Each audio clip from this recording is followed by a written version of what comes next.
برای رسول اکرم صلی الله علیه و سلم چی میکردن؟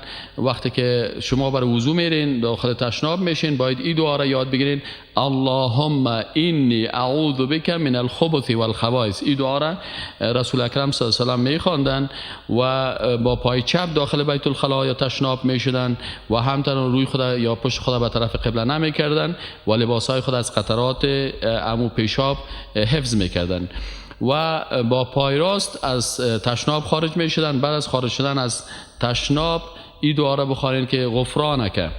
دیگر رسول اکرم صلی الله علیه و سلم بعد از ختم وضو روی خود به طرف قبله می کردن، به طرف قبله ایستاد می شدن و این را می خواندن که اشهد ان لا اله الا الله وحده لا شریک له و اشهد ان محمدا عبده و رسوله اللهم اجعلنی من التوابین و اجعلنی من المتطهرین. دیگه رسول اکرم صلی الله علیه و سلم بعد از این تشریف می بردن با کجا انال شما از هتل خارج میشین یا از اتاقتان خارج میشین این دعا هست، سنت است که بسم الله توکلت علی الله ولا حول ولا قوة الا بالله. همچنین رسول اکرم صلی الله علیه و سلم در راه رفتن به مسجد با بسیار وقار می رفتن، یعنی بسیار نه عجله و تیزی میکردن میدویدن و نه هم اتو به شکل خرامان بلکه متوسط راه می رفتن و در جریان رفتن به مسجد این دعا را بخوانین که اللهم اجعل فی قلبی نورا و فی لسانی نورا، یعنی پروردگار در قلب من نور داخل کن و فی لسان نورا، لسان زبان میگن، واجعل لی فی سمع نورا، در گوشهایم نورا، و فی بصر نورا و در چشمایم، واجعل من خلف نورا، در عقبم نور باشه، و من امام نورا، واجعل من فوق نورا و من تحت نورا اللهم اعطینی نورا. این حدیث صحیح مسلم است که رسول اکرم صلی الله علیه و سلم در راه رفتن به مسجد همین دعا را می‌خواندند. و آج صاحبا بازم تشویش دارن در قسمت از این. آج صاحبای محترم کسانی که نمیتونن که دعاها را از طریق لاسپیکری که برشان نصب است از این استفاده بکنن، شما میتونن که کاپی از این انشاءالله ما براتون توضیح میکنیم. میشه که در امو دان دروازه کاپی از این چیزا را داشته باشید انشاءالله تعالی، تشویش نکنین. رسول اکرم صلی الله علیه و در هنگام شنیدن آذان کلمات را که مؤذن میگفت تکرار میکردن. مثلا وقتی که شما آذان میشنوین در وقت شنیدن آذان چی میگین؟ مثلا وقتی که مؤذن میگه الله اکبر، رسول اکرم صلی الله علیه و میگفتن الله اکبر، اشهد ان لا اله الا الله، اشهد ان لا اله الا الله، اشهد ان محمد رسول الله، اشهد ان محمد رسول الله، حی علی الصلاه، حی علی الصلاه میگفتن، حی علی الفلاح. رسول اکرم صلی الله علیه و چی میگفتن؟ حی علی الفلاح. الله أكبر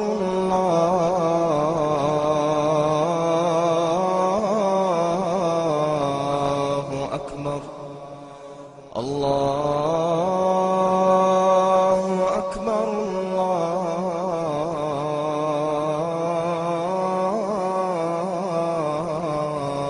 أكبر الله اکبر. أشهد الله أن اکبر. لا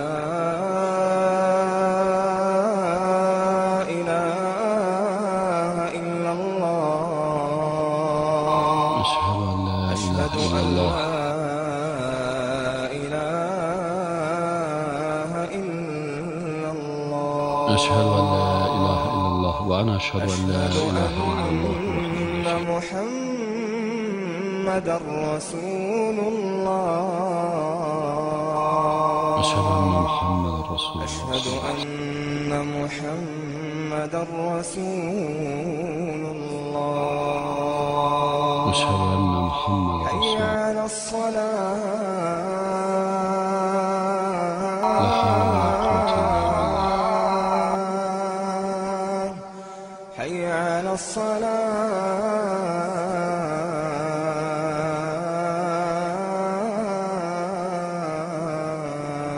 لا حول ولا قوة إلا بالله. حي على الفلاح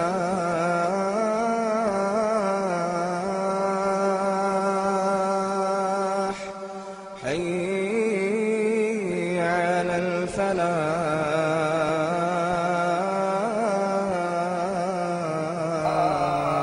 لا حول ولا قوة إلا بالله.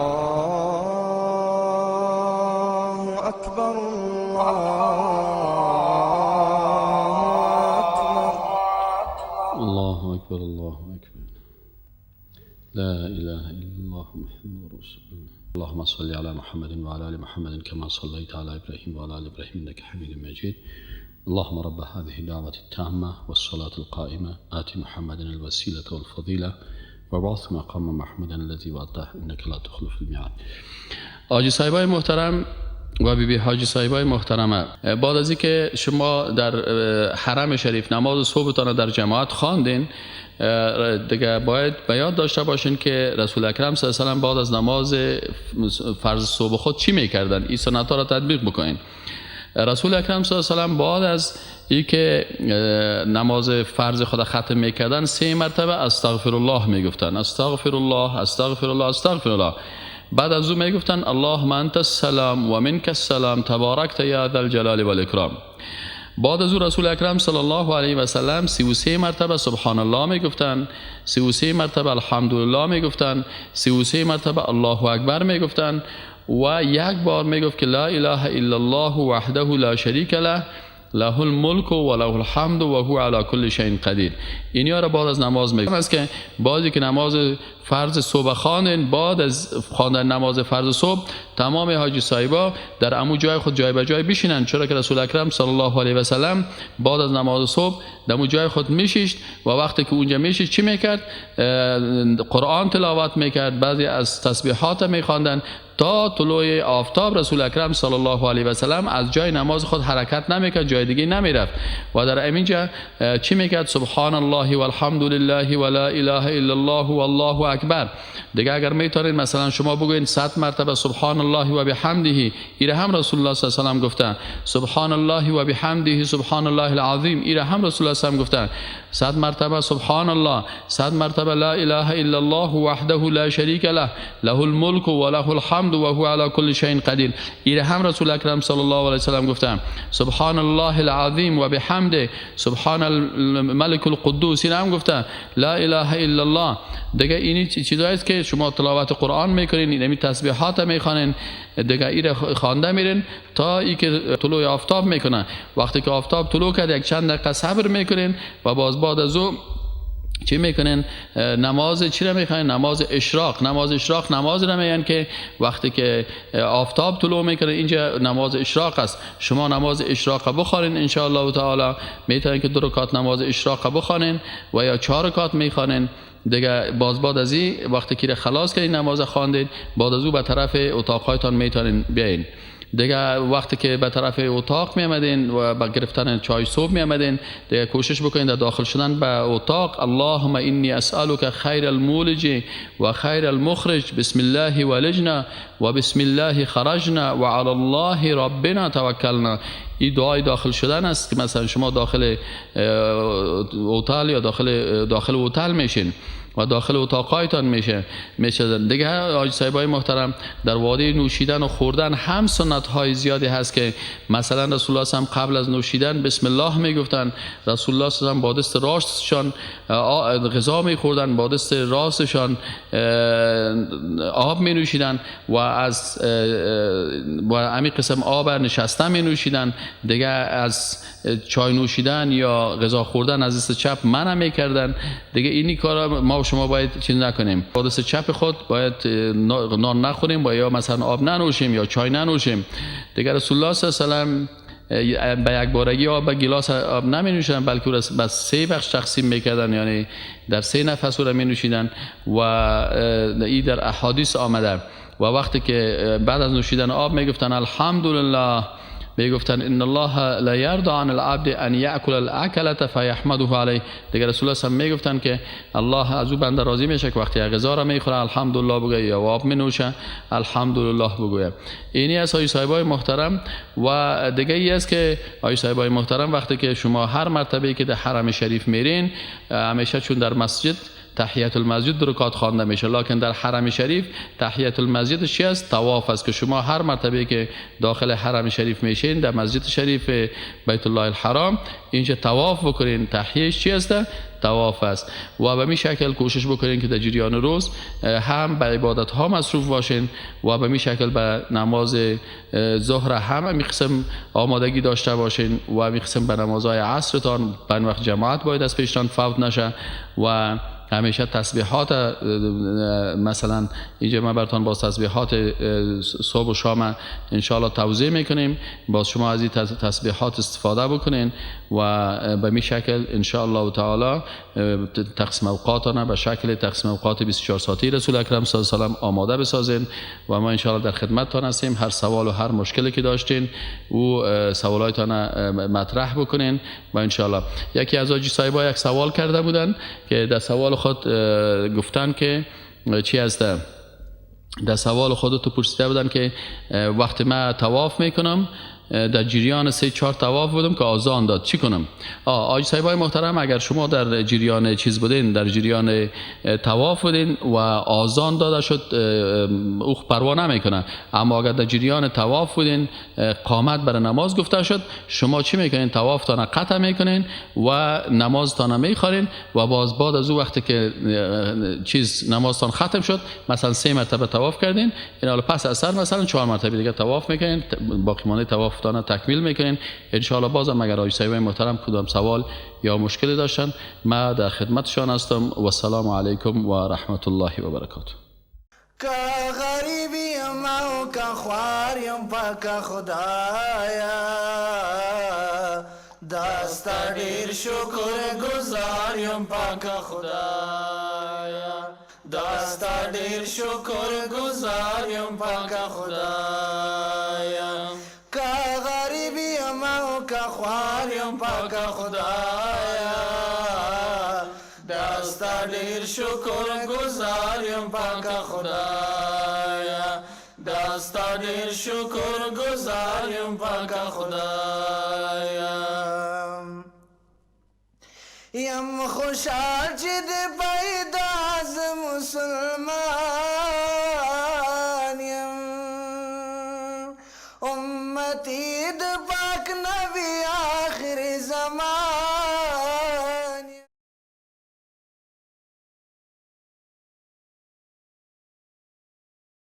بسم الله الرحمن الرحیم. آجی صاحبای محترم السلام علیکم و رحمت الله و برکاته.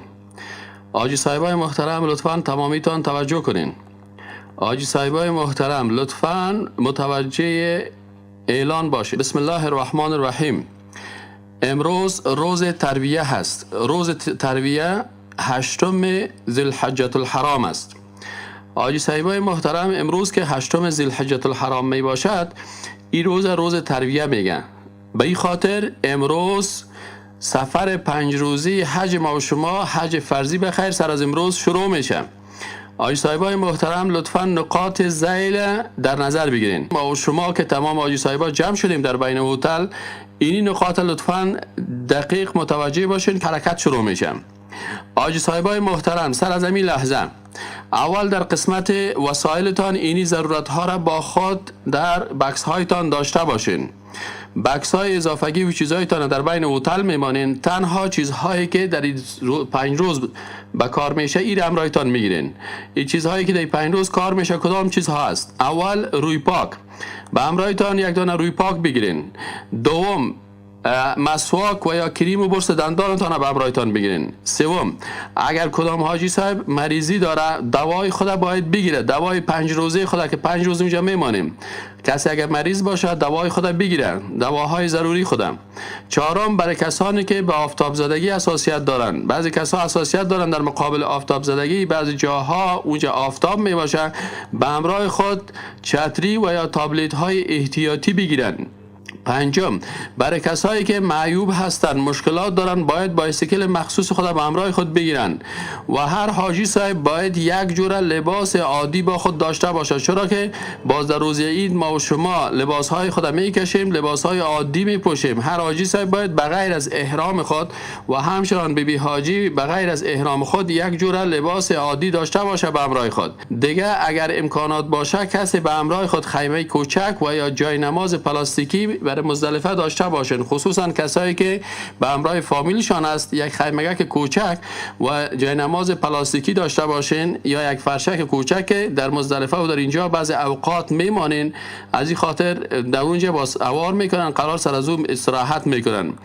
هشتم نقطه ای که غذای مناسبی که بتانه مثلا قابل نقل باشه، یگان بسکیت و یگان زرکیک و یگان چیز خشک میوه خشکی یا به همراهتان باشه خوبتر است که در اونجا در وقت ضرورت از او استفاده بکنین. حاجی صاحبای محترم، پیش هر کس یک مقدار پول باید باشه که اونجا مثلا چیزایی که ضرور میشه یا غذا یا مثلا آب یا این چیزا را که بعضی اوقات مثلا شما در بعضی حالات پیدا میشه که راه را گم میکنین. دیگه حاجی صاحبای محترم متوجه باشین که چیزهایی که در دستتان است، اما بندک ها و کارت هایتان را و امرایتان در گردنتان باشه که اگر کدام وقت شما جای گم میکنین یا غلط میکنین که مسئولین شما را به اون جای پس میرسانم.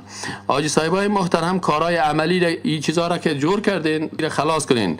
حاجی صاحبای محترم، السلام علیکم و رحمت الله و برکاته. ما و شما چی میکنیم؟ چون ساعت 10 حرکت است، حاجی صاحبای محترم وضو و یا غسل به قصد احرام در داخل هتل بگیرین. یعنی وضو میتونین بگیرین یا غسل میگیرین، ایره بگیرین و قبل از وضو و غسل مثل که در کابل یا در میدان هوایی کسایی که احرام خود بسته کردن، قبل از اونمو قسم یا وضو میگیرین یا غسل میکنین و قبل از وضو و غسل کوشش میکنین که ناخونها گرفته شود، کوشش میکنین که اعضای بدن خوب پاک شود. بعد از وضو و یا غسل میکنین و خوشبویی هم میذارین. بعد از احرام خود در داخل هتل بسته میکنیم. احرام خود در داخل هتل بسته میکنیم. و آقای صاحبای محترم، در هنگام رفتن به منی و عرفات و مزدلفه و زدن جمرات شانه را برهنه نمیکنیم. خب آقای صاحبای محترم، احرام خود در داخل هتل بسته میکنیم. دیگه آقای صاحبای محترم، نقطه دیگه که متوجه از باشین و این است که نیت حج فرضی را که آل ما شروع میکنیم، این توسط تلبیه میشه. وقتی که احرام بسته کردین بخیر از هتل از اموجا تلبیه میگین. وقتی که تلبیه گفتین لبیک اللهم لبیک لبیک لا شریک لک لبیک ان الحمد و النعمت لک و الملک لا شریک لک، اینه که گفتین شما دیگه داخل حج فرضی شدین. از اتاقهایتان آقای صاحبای محترم با تلبیه پایان شوین. از اتاقهایتان شما لطفا همین امور انجام بدین.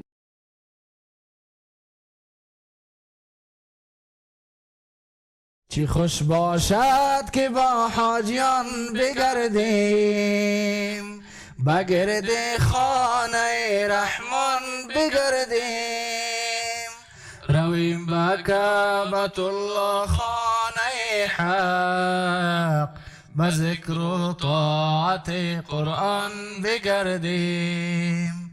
چه خوش باشد طواف کنان به کعبه، چشم گریان دل نالان بگردیم، لبیک گویم کنیم حق را ستایش، اخوت داشته با یک جان بگردیم. آقای صاحبای محترم، آل موترها بخیر اونجا در پایین هتل آمده و لطفاً آقای صاحبای محترم به طرف موترها حرکت بکنین. از هتل پایین شوین و سوار موترها میشیم. بازم تقاضای ما از آجی صاحبای جوانی است که فرصت اول برای آجی صاحبای بتن که اونا آجی صاحبا و بی بی آجی که سنشان کلانتر است و تکلیف و ایگپا دارن. جوانا میتونن که استاد هم شون اگر برشان چوکی نرسد. لطفاً این مسائل اخلاقی را در نظر داشته باشین. تلبیه از همین لحظه آغاز میشه، از وقتی که شما احرام بسته کردین و تلبیه گفتین تا زدن جمرات زبانتان به تلبیه باید جاری باشد. آقای صاحبای محترم خود به سرویس ها برسانن. آقای صاحبای محترم لطفاً خود به سرویس ها برسانن. اللهم لبیک لبیک لا شریک لک لبیک ان الحمد والنعمت لك والملك لا شریک لك لبیک اللهم لبیک لبیک لا شریک لك لبیک ان الحمد والنعمت لك والملك لا شريك لك لبيك اللهم لبيك لبيك لا شريك لك لبيك إن الحمد والنعمة لك والملك لا شريك لك لبيك اللهم لبيك لبيك لا شريك لك لبيك إن الحمد والنعمة لك والملك لا شريك لك لبيك اللهم لبيك لبيك لا شريك لك لبيك إن الحمد والنعمة لك والملك لا شريك لك لبيك اللهم لبيك لبيك لا شريك لك لبيك إن الحمد والنعمة لك والملك لا شريك لك لبيك اللهم لبيك لبيك لا شريك لك لبيك إن الحمد والنعمة لك والملك لا شريك لك لبيك اللهم لبيك لبيك لا شريك لك لبيك إن الحمد والنعمة لك والملك لا شريك لك لبيك اللهم لبيك لبيك لا شريك لك لبيك إن الحمد والنعمة لك والملك لا شريك لك لبيك اللهم لبيك لبيك لا شريك لك لبيك إن الحمد والنعمة لك والملك لا شريك لك لبيك اللهم لبيك لبيك لا شريك لك لبيك إن الحمد والنعمة لك والملك لا شريك لك لبيك اللهم لبيك لبيك لا شريك لك لبيك إن الحمد والنعمة لك والملك لا شريك لك لبيك اللهم لبيك لبيك لا شريك لك لبيك إن الحمد والنعمة لك والملك لا شريك لك.